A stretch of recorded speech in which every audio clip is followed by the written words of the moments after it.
जैसे किंगफिशर जैसे शेयर्स हैं वो गिरते चले गए, वो नीचे एवरेज करते चले गए, बट ऊपर या तो लॉस बुक करने में काफ़ी देरी कर दी, है ना। उन्हें ये लगा कि ये आज इतना आ गया है, कभी इतने से इतना तो आ ही जाएगा। मैंने ये देखा कि लोग क्या करते हैं कि मतलब अच्छी बड़ी एज में आ गए, अच्छा पैसा कमा भी रहे हैं, रेगुलर कैश फ्लोज कमा रहे हैं, बट उन्होंने वेल्थ नहीं एक्यूमुलेट कर पाए।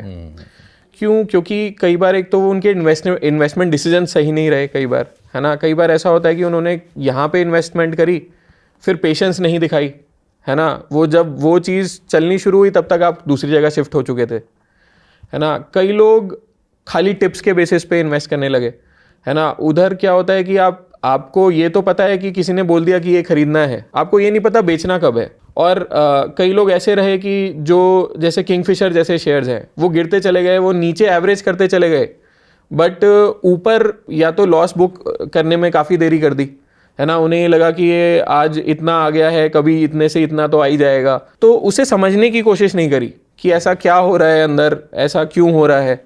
तो लोगों को समझ नहीं है, बट वो ये कि किंगफिशर एक बड़ा ब्रांड है, वो एक बड़ा प्रमोटर है, मतलब बेसिक इन्फॉर्मेशन के बेसिस पे इन्वेस्ट करते चले गए। तो अल्टीमेटली जो सेविंग्स हैं और जो वेल्थ है वो लोगों की नहीं बनी। हालांकि कैश फ्लोज आ रहे थे रेगुलरली, तो मैं काफ़ी ऐसे बड़े इन्वेस्टर से मिला जो महीने के 3 लाख कमा रहे हैं, महीने के 5 लाख कमा रहे हैं, बट एक घर खरीदने के भी पैसे नहीं है ना। वो वेल्थ बना नहीं पाए। तो मुझे ऐसा लगता है इन आउट ही चलता रहा, इन आउट चलता रहा, कंपाउंडिंग का फायदा ही नहीं उठा पाए।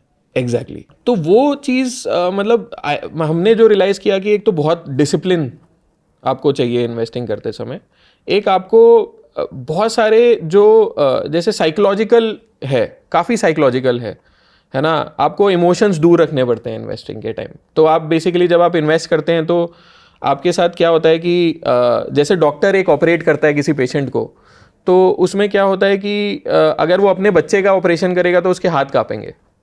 तो जब आप अपना पैसा खुद मैनेज कर रहे होते हैं, तो जब जैसे ही वो 100 का 110 होता है, आप घबरा जाते हैं कि 110 हो गया है, बुक करो। इसी तरीके से जब आप 100 का 90 होता है या 100 का 80 होता है, तब भी आप घबरा जाते हैं कि ये क्या होगा ये।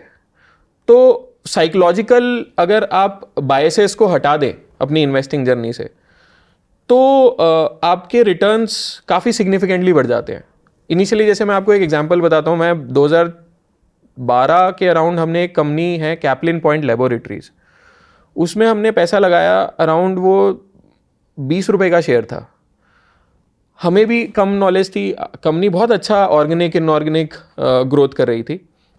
हमने उसमें पैसा लगाया, वो शेयर 2 साल में शायद 3-4 गुना हो गया, 80 रुपये हो गया शायद। तो हम बड़े खुश हुए कि भाई इतना 4 गुना पैसा हो गया, हमने ऐसा देखा नहीं था इतने रिटर्न्स। हम FNO किया, पेनी स्टॉक्स में इन्वेस्ट किया, उसमें ऐसे टाइप के रिटर्न आए नहीं। तो वो खुश होके वो सारे शेयर्स बेच दिए। बट साइमल्टेनियसली वो सेम टाइम पे हमने कुछ अपने परिचित लोगों के उस स्टॉक में मुझे याद है 4 लाख रुपए लगवाए थे। तो अब वो हमारे तो बिक गए, उनको हमने एग्जिट नहीं कराया, उनके पड़े रह गए। तो हमने देखा कि आज अगर आप उस स्टॉक को देखें तो उस 4 लाख रुपए की कीमत 8 करोड़ रुपए से ज़्यादा है।